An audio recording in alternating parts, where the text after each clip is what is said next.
All right. Welcome. It's your man, God of Docs, back with another episode of The Audible as we continue to break down each and every NFL team for the upcoming season. As you already know, training camp is in full effect.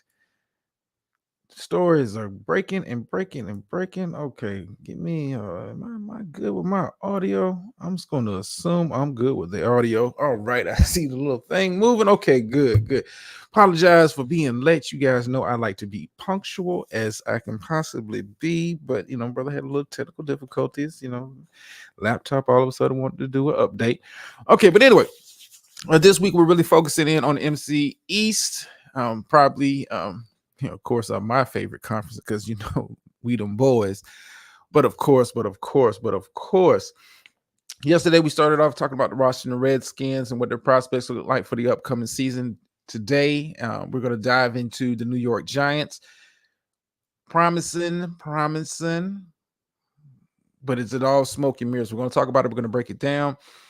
Like I said yesterday with the Commanders, this conference, this division in particular, is very, very, very, very stacked. I can make a case for Washington continuing to be a losing team. I can also make a case for Washington maybe having a above 500 record sneaking into the playoffs.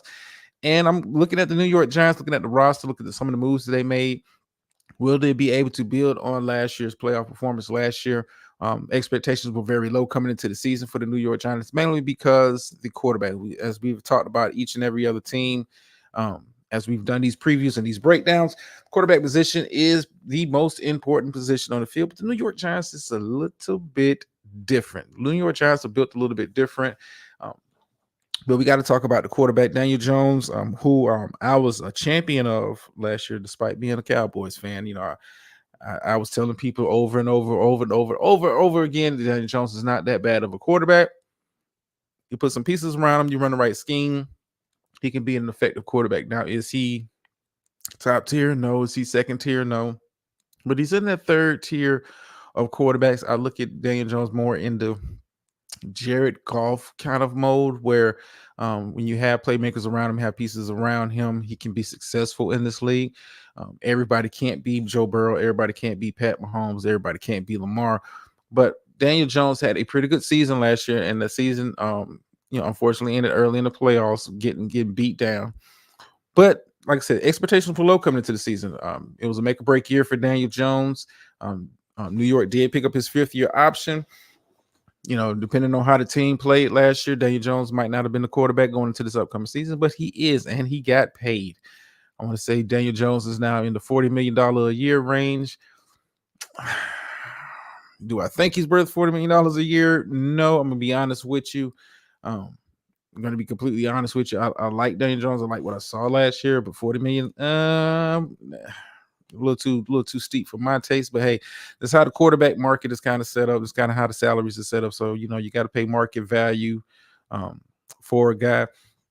Now, the biggest story coming out of New York, along with Daniel Jones getting signed, was the contract situation for Saquon Barkley. Saquon Barkley went into his last year of his deal last year. It was, contract talks, trying to get an extension done. It was a separation on the money. And I think when people get to, looking at these deals and these offers that are really putting on the table, I don't get too focused in on, the amount of money. And then these players don't either. What they be looking for is the amount of guaranteed money, meaning money that I know I'm going to get, rain, sleet, or snow, I know I'm going to get.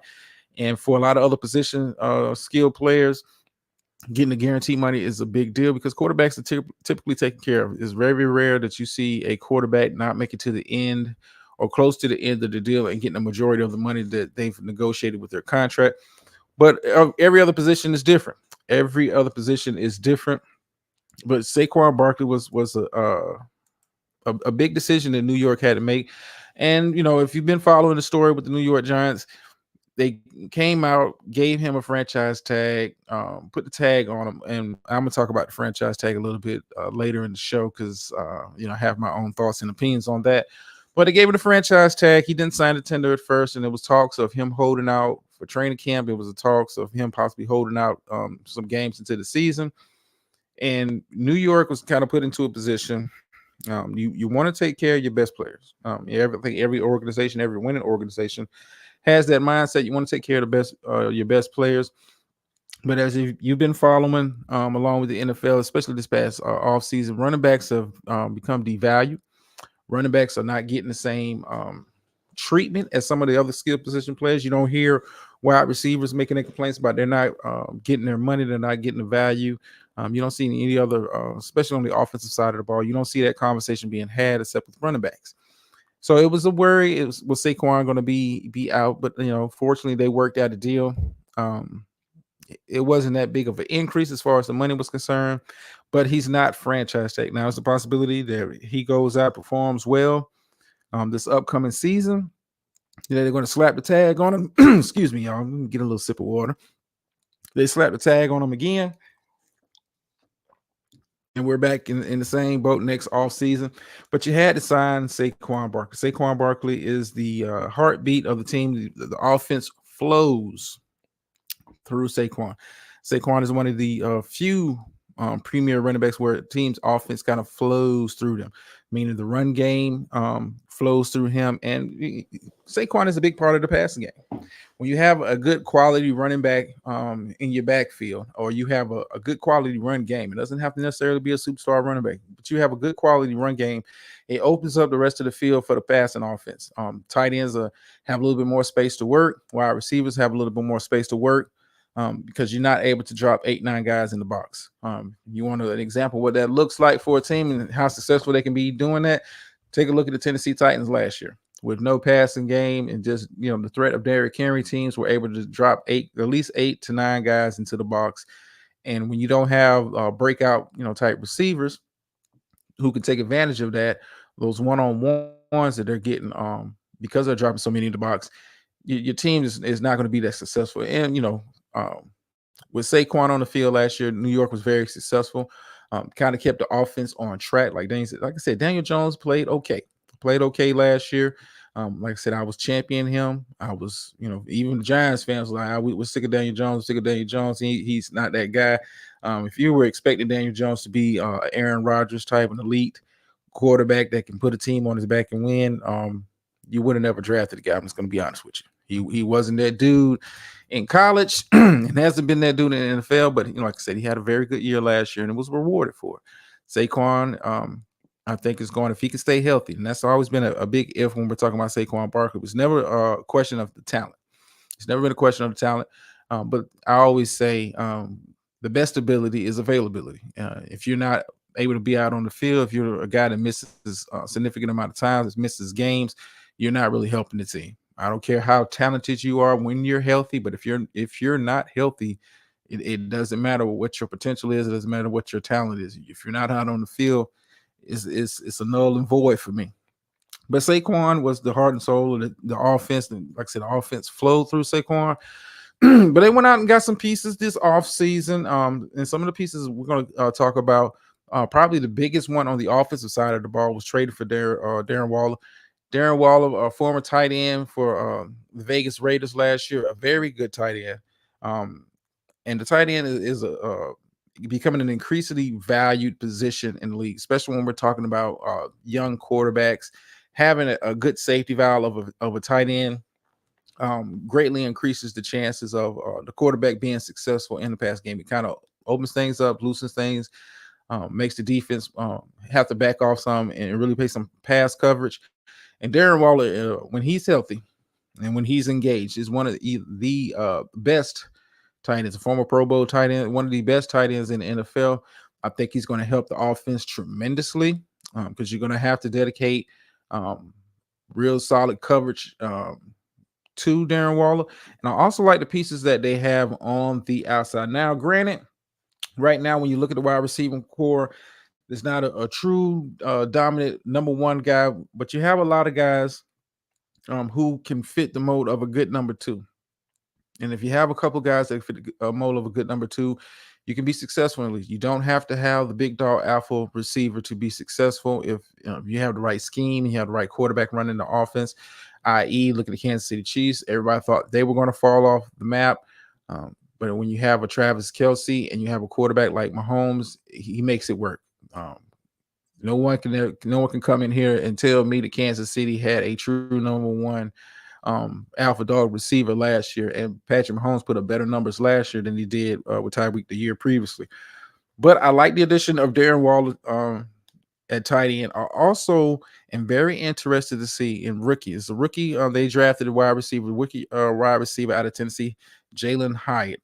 If you didn't watch Tennessee last year in college football, you really missed out on some real good football. You really missed out on a lot of talent, especially on the offensive side of the ball when we're talking about former quarterback Herndon Hooker, and we're talking about Jalen Hyatt. Jalen Hyatt, very explosive type receiver, a guy that can really stretch the field. I'm curious to see will he be able to kind of get reps in that crowded? And the Giants have a crowded wide receiver room. When we're talking about Paris Campbell, formerly of the Indianapolis Colts, Darius Slayton, who has talent to be a comparable number one receiver, but has not really fulfilled his promise yet. Um, you have young wide receiver Wandale Robinson. You have Sterling Shepard, Jameson Crowder, two guys who are very effective in the slot. So Jalen Hyatt is going to really have to compete for playing time in this offense. But I think he's going to get his opportunities, and if he's able to take advantage of those opportunities, it could increase his reps. But Jalen Hyatt, I like the addition of him to the outside, because when you look at the other wide receivers that they have in that room, they're good. You have some good route runners. It's talking about Sterling Shepard and Jameson Crowder. You have guys with some size, talking about Campbell and Slayton, but you don't really have a burner. And Jalen Hyatt, if you watched him last year, Tennessee is a burner. So hopefully he's able to kind of get some reps this year as a dynamic to the offense. And what I also wanted to kind of touch on was the offensive line. Offensive line for the Giants, low key. When you look at them on paper and you look at the production they had last year along that offensive line, you got two bookend tackles when they're healthy. We're talking about Andrew Thomas and Evan Neal. Evan Neal kind of struggled a little bit last year as far as with the pass rush, but was very good in the run game. I like the pieces that they have along the offensive line. I think they're going to be able to open up lanes for Saquon and kind of keep Daniel Jones clean as possible. I'm expecting Daniel Jones to take another leap. Now, am I going to put him in that upper echelon of quarterbacks? No, I ain't going to do that. I've seen enough of Daniel Jones to know, what his ceiling is.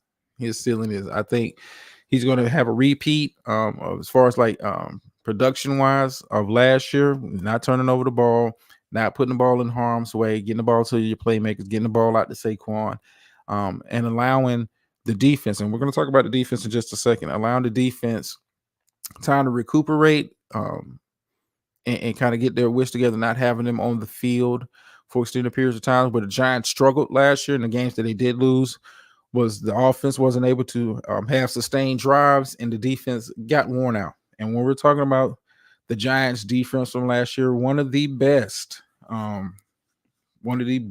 defenses, in my opinion, one of the best defenses performing last year. When we're talking about defenses, you got to have playmakers at all three levels. And when you look at the Giants defense, they have playmakers at all three levels. You have the big monster in the middle, Dexter Lawrence. You have Leonard Williams in there, who's played better since coming over from the Jets. You do have Ashawn Robinson. You have a lot of beef up in the middle of that defense, where teams are not just running roughshod over the Giants. I do like the combination on the outside as far as edge rushers, as far as Kayvon Thibodeau and Azeez Ojulari. I think Thibodeau takes another step forward this upcoming season. Very talented defensive end, with so much attention having to be focused on Leonard Williams and Dexter Lawrence up the middle, because you got to keep bodies on them. You have to pay attention. Those guys are just not just good run stoppers, but have some pass rush ability if allowed to. I think Kayvon Thibodeau is going to have a even better year. I'm looking for him to post double-digit sacks this year and be in the conversation for one of the best defensive ends in the conference, maybe possible Pro Bowl. I'm very high on him. I'm also very high on Bobby Okereke. at linebacker. What is he going to look like um, in this defense? Like I said, he's going to be able to kind of roam the field and be able to make plays because, like I said, so much attention is paid to that defensive line, and especially that the interior when we're talking about Lawrence and Williams. It allows the linebackers to kind of roam, maybe be more of a playmaker type. Um, Maybe blitz on occasion, but the Giants wasn't really a heavy blitzing team last year, but they got after it. They got after it when they had to. I do like the pieces that they have on the back end. When we're talking about the secondary, I do like Adoree Jackson. I do like them drafting Deontay Banks. I think he's going to be a very good press type corner in this scheme. I do like Darnay Holmes. Does have some talent at the position. Hasn't always been consistent on the outside, but I think he's going to have a much better year. I do like Xavier McKinney on the back end. On the other safety position, for me, it's kind of a question mark. But when you have so much talent within the front seven, you have so much other talent on the back end, you can kind of get away with not having two dynamic safeties. I think Xavier McKinney is dynamic enough to kind of cover up for the deficiencies of his running mate on that back end. Now, like I said, when you look at the roster of the Giants, you look at the season they had last year, the improvements they were able to make last year, the guys they were able to bring in through the free agency. Like I said, it wasn't guys that really, if you're not a football fan, you wouldn't know. You really wouldn't know. You wouldn't know a Ashawn Robinson. You wouldn't know a Okereke unless you're the true football fan. These guys are not a highlight type guys or guys you hear about on a regular. If you're not a true football fan, you may not know how good Darren Waller can be once he's locked in. How you doing, Dr. Nick? I'm sorry, Miss Murphy. I just been kind of going. I really want to fast forward to the next 2 days. Ain't gonna lie to you. But I think the Giants are going to have a pretty successful year. Now, do I think they leapfrog the Cowboys or the Eagles to take this division? No. But I think New York, if Daniel Jones is able to continue along the path he started last year as far as taking care of the ball, putting the ball in the hands of his playmakers, I could see the Giants possibly winning 9 to 10 games again this upcoming season and be in the hunt for a playoff spot. The NFC as a whole, when you really look at the teams, when you really break down each of the teams, it's not as strong as the AFC. AFC is very top heavy. So that allows teams like the Giants and maybe the Commanders, if they're able to kind of get it together, to make a run in one of those wild card spots. I think when you're talking about the top 3 teams in the NFC, I don't think you can have any argument when you say Dallas, Philly, or San Francisco, not in necessarily that order. But when you talk about the top 3 teams, those are spots that are open. So you're talking about 4 other spots open. It's going to be very curious when we break down, especially the NFC West. I think we're going to see a little bit of a shakeup, especially with the injuries to the running back position out there with Seattle. We're going to really break that down when we get to the NFC West. That division could be in for a little change. But we'll kind of get to that when it's time to. But if I can kind of predict the Giants, I'm looking at the Giants maybe a 9-8 team, 10-7 on the best day. I don't think the schedule kind of works out for them. They do have a very hard open stretch of the schedule. I don't think they're gonna sneak up on anybody this year. You can't sneak up on I don't see how you sneak up on teams anyway, but nobody had high expectations for the Giants last year, and in my opinion, they outperformed expectations last year. So expectations are, hey, you want to become a playoff team, you get a quarterback the money, you gave Saquon the money. Now you got to go out there and be consistent. I need to start doing. Y'all need to remind me when I need to start doing this at the beginning of shows. I don't want to just be like a one man band. I do enough talking as it is. I do enough talking as it is. Yeah, I mean that is generous, but I think how the NFC kind of sets up, and it allows some kind of leeway. I think the non-conference schedule for the Giants is going to be rough. Is going to be rough. They do have a rough opening stretch of the season.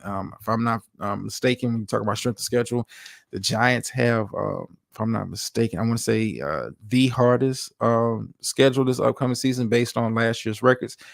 I don't put too much stock in that because you all know who the good teams are on a consistent basis. I don't look at these one hit wonders as being I don't put too much thought into those games like Jacksonville Jaguars on your schedule.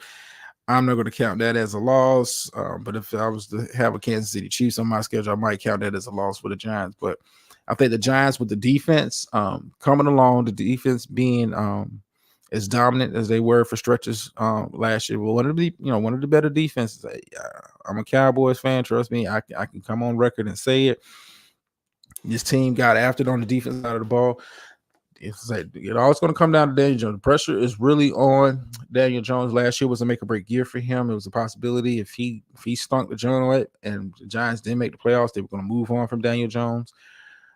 But he's got the money, 40 plus a year. So guys, and I'm talking about guys, I'm talking about fans in the New York area, Giants fans, they're going to be expecting him to be making more plays this year. If I'm the Giants, hey, let's work with the formula of success that we had last year. Maybe spread it out a little bit more, but don't put the team in a bad position because as good as this defense played last year, they kind of wore down the spots when the offense wasn't able to sustain drives. When you have athletic defense like they do, and I can say this because you have athletic defenses such as the Cowboys. The Eagles are a very athletic defense. If you're able to kind of keep them on the field for extended periods of time, you can have success. You can have success.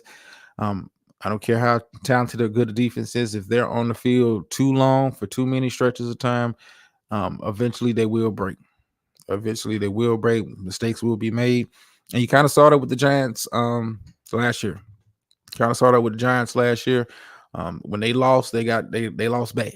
They lost bad. They got blew out a couple times. I think Saquon, if he can stay healthy, and that's always been the big if for Saquon. I think if Saquon had a history of good health, I don't think he would have been in position to where the team would have been trying to franchise tag him. Talent wise, Saquon is one of the most talented running backs in the league. But the best ability is always availability. Can he stay healthy? I know he's got his money, but we'll be crossing this bridge again next season with Saquon. I think we're going to be in the same. But let me speak about the franchise tag before I kind of close out the show. Franchise, I remember, and I'm old enough to remember when all this kind of stuff came into play, transition tag, franchise tags. Basically the whole salary cap, free agency era came in. I'm old enough to remember what the NFL was like before that. I've never liked the franchise tag. Just for the simple fact, it shows, like, for me, a false commitment to a guy. If you like the guy, sign the guy. I've never understood.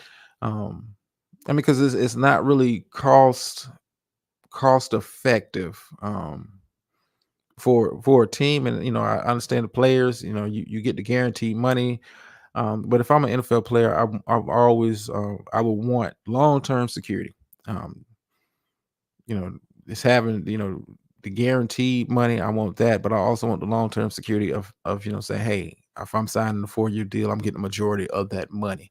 I want to make it to the end of my contract. And in the NFL, it doesn't really work like that. But the franchise tag has always been kind of weird to me.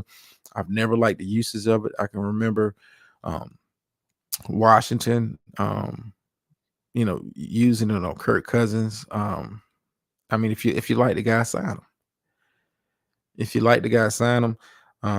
And it's only been one player I know who's said, I'm not signing the franchise tender. I'm going to sit out the whole season. And that was Le'Veon Bell. And Le'Veon's career was never the same. He was never able to recapture that magic that he had with the Steelers at the time before being franchise tag. I'm just like mindset of this. If you can't get if you want a guy, you'll get it done. If you want a guy, you'll find a way to get it done. You'll move heaven and earth to do so. You'll restructure whatever kind of contracts you need to restructure to make it happen. I.e., what you're seeing with the Dallas Cowboys, as far as like making sure they have enough money in place to take care of some of them studs they have on that team. I know CD Lamb is in line for a contract.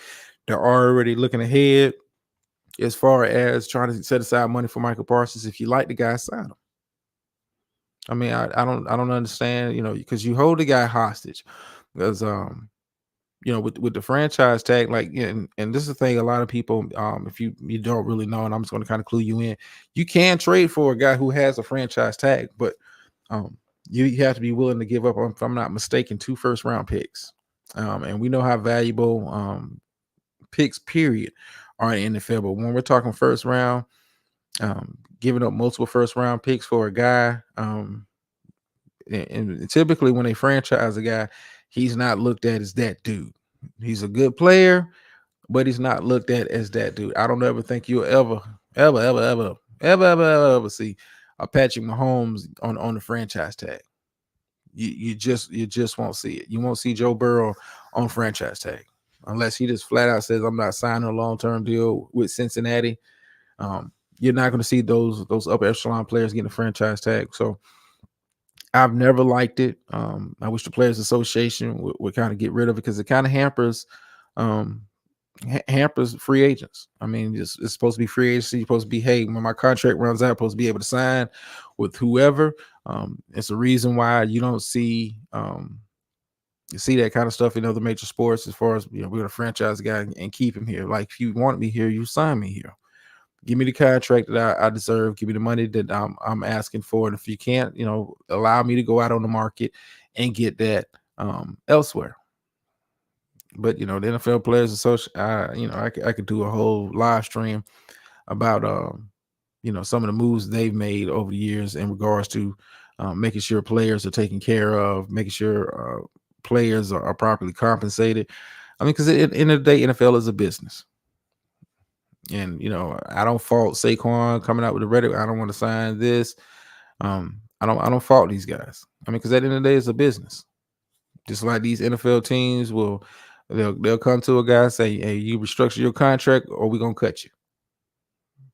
No matter how much we like you, we got to make business moves. And players need to have that same mindset when they're talking about making moves in regards to their career, their livelihood. This is their livelihood. This is how they make their bread and butter. But enough of that. And let me get off my soapbox with that. Let me get off my soapbox with it, because the NFL players, oh man, it's probably, in my opinion, probably the worst players association in regards to negotiating deals to take care of their guys. And you're talking about the NFL, the highest grossing sport league in America. Billions of dollars being made, and you still got guys coming into the league on minimum contracts, making less than $250,000. It's ridiculous. But anyway, corporate greed, yes it is, Miss Murph. Yes it is. I mean, the TV deals, endorsement deals. I mean, like being able to, you get money from local government to build these stadiums. Because trust me, Jerry Jones he didn't come out the pocket for all of that. I love my boys, man. But hey, at the end of the day, I realize what the NFL is. It's a business, and these guys need to start treating it as such. And I wish the Players Association, we got to get on board. You're not going to get the NBA type stuff. You're not going to get MLB type stuff where everybody has fully guaranteed contracts. But you got to do a lot better as far as getting these guys their money for your Players Association. 4 years, 85 million sounds good until you realize only 35 of it may be guaranteed. So the likelihood of that guy living out the life of that contract. I mean, ask DeAndre Hopkins. DeAndre Hopkins was in line to make $30 plus million this year, based on the contract that he signed. And Arizona said, "Nah, we ain't doing that. We'll cut you, and go get it elsewhere." But anyway, Ray says, "I mean, we could do a whole show about racism in sports. I mean, it's still that the owner plantation type mindset. We've heard comments by certain owners. I mean, even recently, I don't know if you guys caught it. Um, Colts owner Jim Irsay had a problem with the running backs getting together on a Zoom call, talking about how can we put our position in a better situation as far as contracts. He had an issue with that. You know, God forbid, they get together and try to do something for themselves. But anyway, we'll do a whole show. I could do a whole show on that, but I don't want to kind of sully this. So yeah, I got the Giants sneaking in to the playoffs again as a wild card, maybe a 9-8, 10-7 season. I don't have them winning the division. I think they're going to finish in third place again. But I like the pieces. When you look at them on paper, I like the pieces that the Giants have. And I'm a Cowboys fan, but I ain't a hater. Thank you everybody for coming out and listening to Little Old Me. As always, remember to like, share, subscribe. Is always appreciated. Leave comments. Like I said, next week we'll be doing AFC East. After that, it's kind of up in the air. I'm open to suggestions. I'm going to get through all these teams before the season starts. I'll also be on the lookout. I will be setting up a show breaking down college football season upcoming. Some of the movements are going on with that. And if any other major sports kind of pop off, if you was here Saturday night, I kind of did like an impromptu live talking about the Crawford Spence fight. I'll mix that in also, but it's really gonna be focusing on NFL. So tomorrow we'll be doing I think Philadelphia will be tomorrow. Then of course we're gonna end it off NFC East coverage with them boys. You might want to sit in, strap in. That might be a little bit of a long show. Because we talking about them boys. When we talk about them boys. But yeah, that is a good idea. I will be, probably doing something. I may be doing something. Let's see, can I put something together for Friday for that racism in sports? That might be a specialized since I'm not doing any team coverage that day. That might be an earlier live. Maybe do something like 8 o'clock on that. Yeah, I may do something like 8 o'clock on Friday on that particular one and kind of break down and have a discussion. I have the I will drop the link during that particular live for those who want to come up, join in on the conversation. Because on Friday, what else I do in the other sphere? You got to get ready for that too. But yeah, I will be doing the Eagles tomorrow. I'm not looking forward to it. I'm not gonna lie to you. I'm not liking when I look at their roster and all of them.